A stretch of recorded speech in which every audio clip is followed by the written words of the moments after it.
back, everyone. And years bring change.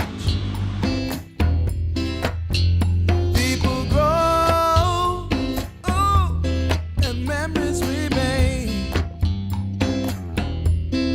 Memories remain. Las Vegas, Nevada. Memories remain. Yes, they do.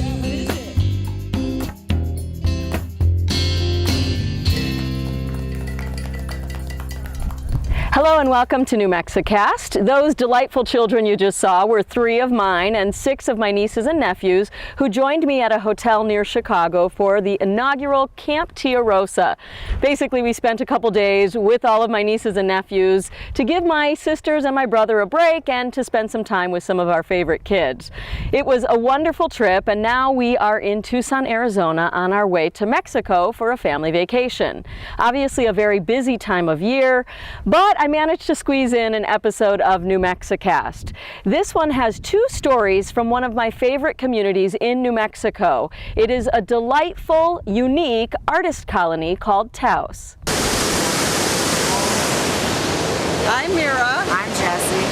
We're at the Ballard Locks in Seattle, and this is New Mexicast.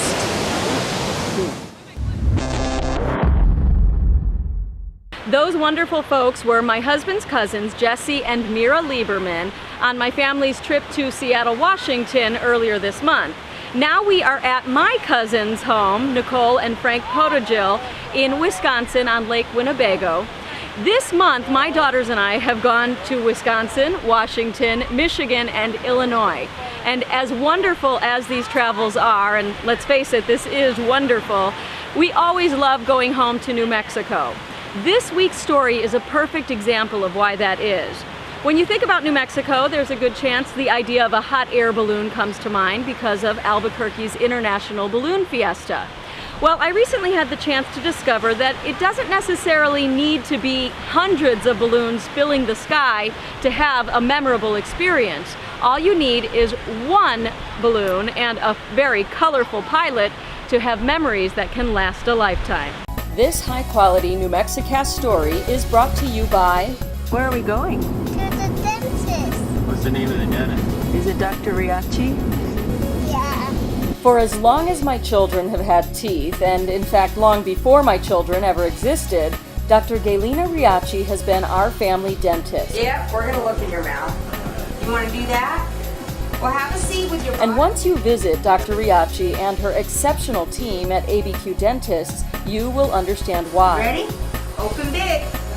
From the amazing way she puts nervous little ones and even nervous adults at ease, Oh my to the state-of-the-art dental equipment and expertise, ABQ Dentists is where you will find the smile you've always dreamed of. See for yourself at abqdentist.com.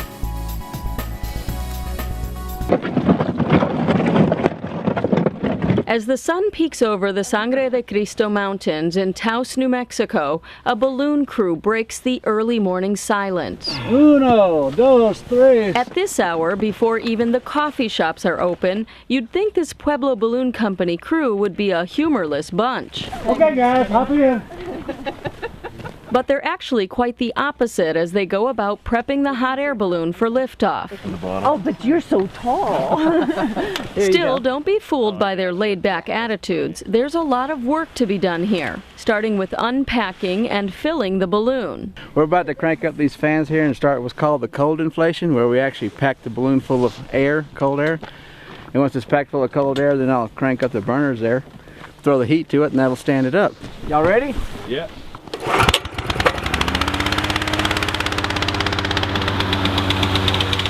As the hot air balloon begins to take shape, its owner, Barbara Ireland, is swallowed up by the huge fabric while she straightens it out. Well, when you pack it up, sometimes it folds on itself. So if you go under and go like this, it helps it. It's me. Meanwhile, Lisa Tringali secures the parachute at the crown of the balloon. And we're going to tab these Velcro to the parachute, which actually makes sure that the shape of the balloon is accurate. The first thing it's going to do when it gets in the balloon is flies it is vistas. So we're just making sure the balloon has its correct shape. Ed is Ed Smith, today's pilot. Today's passengers, half a dozen journalists from across the U.S. here for the Summer of Love media tour. Summer of Love is a celebration of the 40th anniversary of Easy Rider. Dennis Hopper, who is one of the stars in the film, owned the Maple Lujan Dodge house and edited the film there. And so Dennis Hopper's coming back to Taos to celebrate with his artist friends. They'd all moved here in the late 60s, part of the counterculture revolution. And 5 of his buddies that had moved from LA to Taos will have he's curating a show for them at the Harwood Museum of Art. I was an abstract expressionist originally, so. While they mostly came to see Dennis Hopper, the Taos tourism folks made sure the journalists, bloggers, podcasters, and photographers didn't miss the other things Taos has to offer. It's more than just an art show. In Taos, there's great summer outdoor recreation activities from rafting to hot air ballooning, llama trekking, bicycling up in the Taos Ski Valley, hiking, and of course my favorite, fly fishing. Speaking of flying, the final step before the balloon can take off. Firing up the burners to heat the air inside the envelope. Offering great visuals and audio for the many projects photographer and first-time balloonist Katka Konekna is working on.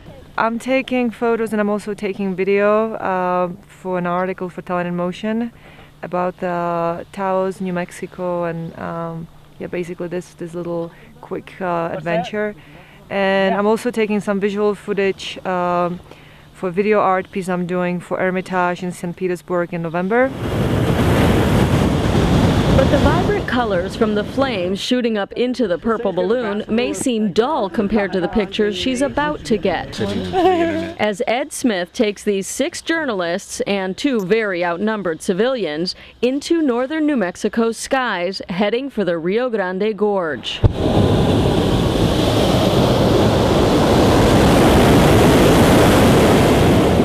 Well, ladies, if you have any pull with Mother Nature, we could use a little bit of a right turn to get us back over the middle so we can drop down. Are you saying we're full of hot air? Well, you're closer to Mother Nature than I am. I know for a fact she doesn't listen to me. He may not have much control over Mother Nature, but Ed Smith skillfully maneuvers the balloon right into the gorge, offering unlimited photo ops for the paparazzi-like passengers. I'm doing video, I'm doing cell phones to TwitPic, and I'm going to videotape you. So we're talking about high-tech ballooning, apparently. Oh, very high-tech ballooning, definitely. None of us will remember what this was like until we watch the video. The video is amazing, and the pilot continuously quotable. Yeah, that's not a shadow, that's a ballooner eclipse.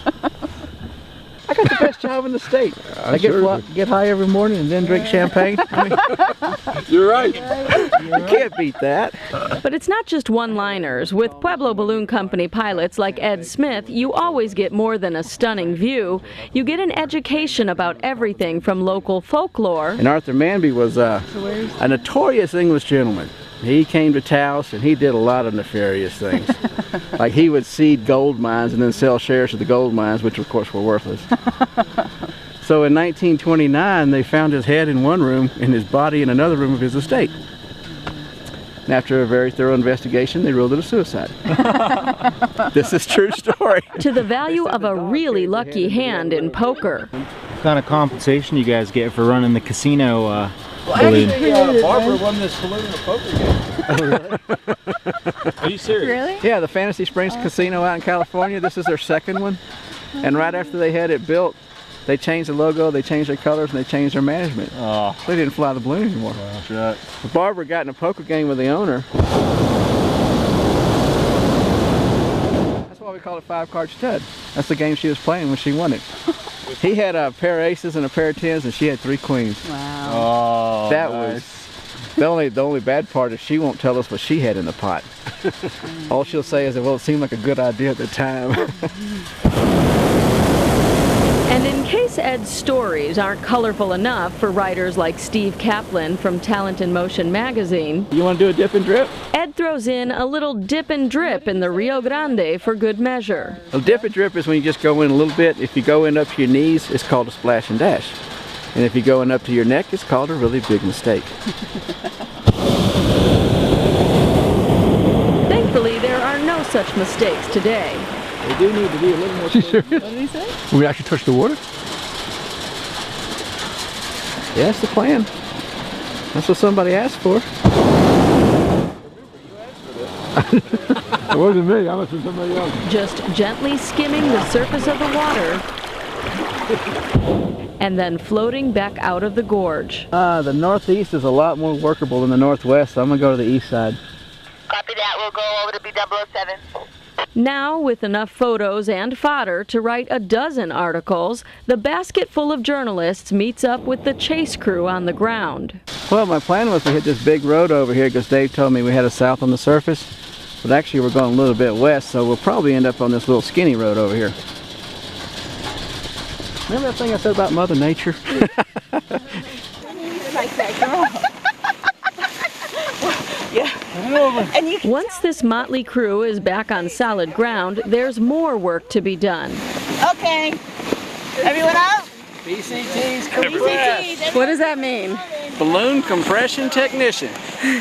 Well, we do have an ancient oriental secret for this. And how is that? You back up to the bag with your heels against the bag, it's called buns on.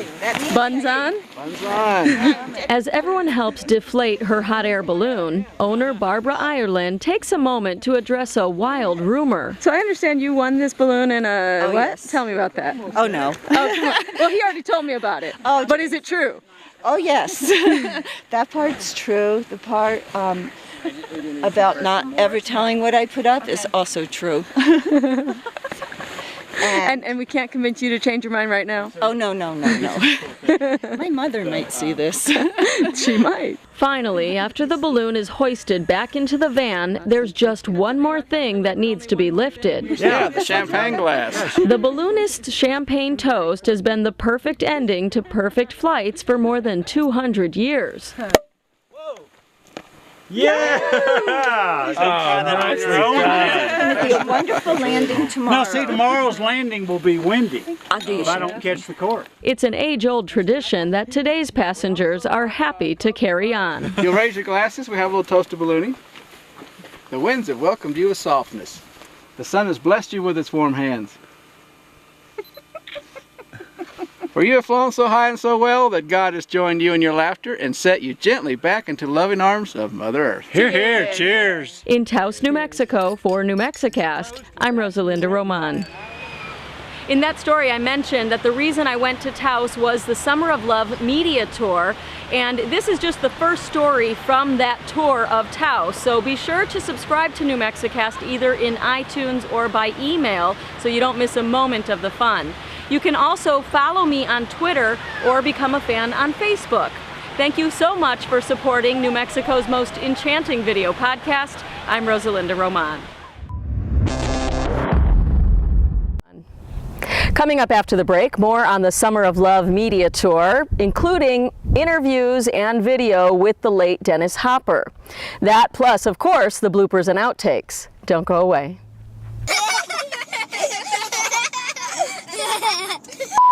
I'm Jessie at the Fish Ladder in Seattle, and this is New Mexicast. Lake Washington run. You can't see them, but there are fish in there. There they are. You know, fish don't perform on demand. I don't know what that's all about. I'm Jessie. And I'm Mira in the Seattle lot. On the light, female salmon. There's the fish at least. Okay.